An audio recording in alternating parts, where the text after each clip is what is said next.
Korang pernah tak pergi pasar malam, lepas tu jumpa peniaga yang marketing dia macam nak ajak bergaduh je? Dulu kat kawasan rumah saya kan, ada satu uncle ni lah, dia jual jagung rebus.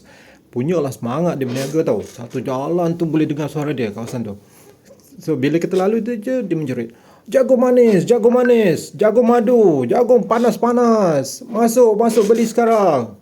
Tapi apa yang cuba teka, apa yang terjadi kepada kedai dia? Kedai dia krik-krik, sunyi sepi, tak ada orang masuk pun. Orang orang langsung tak singgah nak beli. Orang nak lalu depan jalan kedai dia pun orang dah takut tau. Scary lah, macam bising sangat. Kenapa? Sebab diorang rasa terancam tau. So kesilapan dia kat sini ada dua. Yang pertama adalah marketing dia terlalu agresif. Manusia ni tak boleh terlalu agresif, dia kena slow-slow sikit. Okay, manusia ni secara psikologi dia tak suka kena paksa tau. Bila kita dengar arahan, masuk beli sekarang, dengan nada menjerit macam tu, otak kita secara automatik kita terasa terancam. Scary-nya macam tu.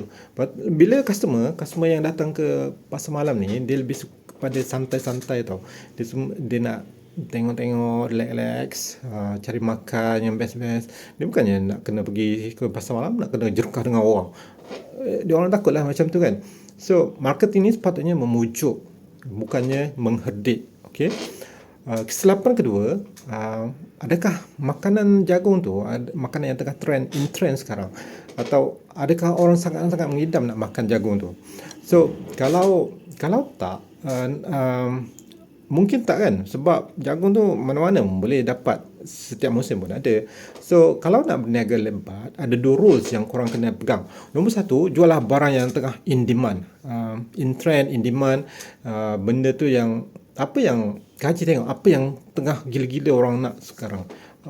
Mungkin Musang King ke, for example lah. Okay, nombor dua, berniagalah dengan cara berhemah, soft selling. Soft selling is the best one. Tak tarik customer, guna bau makanan yang best. Kalau jagung panas tu mungkin bau sedap, macam kita pergi kedai mamak kan, bau kari dia sedap ke apa ke. Okay, so atur kedai tu kena cantik, lepas tu senyum, lepas tu ada signboard yang catchy. Okay, tak payah menjerit lah, tak payah menjerit, nanti orang takut je.